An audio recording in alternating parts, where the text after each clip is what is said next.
السلام علیکم۔ Daily golf Urdu میں خوش آمدید۔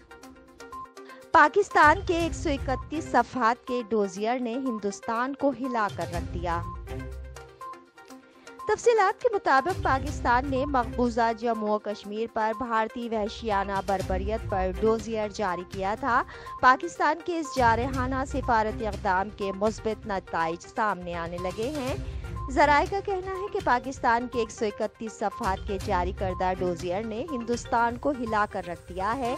دنیا بھارتی جنگی جرائم، انسانی حقوق کی سنگین خلاف ورزیوں، نسل کشی اور قتل عام پر ششدر رہ گئی ہے۔ ذرائع کے مطابق بھارت کو سفارتی سطح پر ڈوزیئر کے اثرات زائل کرنے میں بری طرح ناکامی کا سامنا کرنا پڑ رہا ہے۔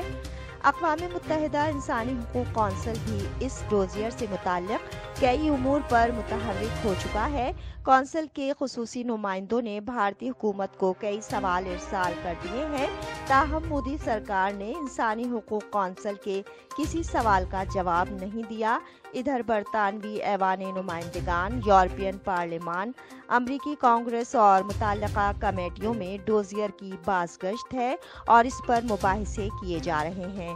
انسانی تعاون تنظیم نے بھی ڈوزیئر کو انتہائی سنجیدہ لیا ہے اور اس تنظیم کے رابطہ گروپ برائے کشمیر نے بھارتی وحشیانہ مظالم پر دہلی کو آڑے ہاتھوں لیا۔ یاد رہے کہ وزارت خارجہ نے ڈوزیئر 70 سے زائد ممالک کے سفارتی مشنز کو فراہم کیا تھا۔ اس سلسلے میں پاکستان میں تمام غیر ملکی سفراء، ہائی کمشنرز اور سفارتکاروں کو جامع بریفنگ کی گئی۔ اقوام متحدہ سیکریٹری جنرل قیادت اور رکن ممالک کے مستقل مندوبین کو بھی ڈوزیئر سپرد کیا گیا تھا۔ اب تک کے لیے اتنا ہی۔ اگلے بلیٹن تک کے لیے خدا حافظ۔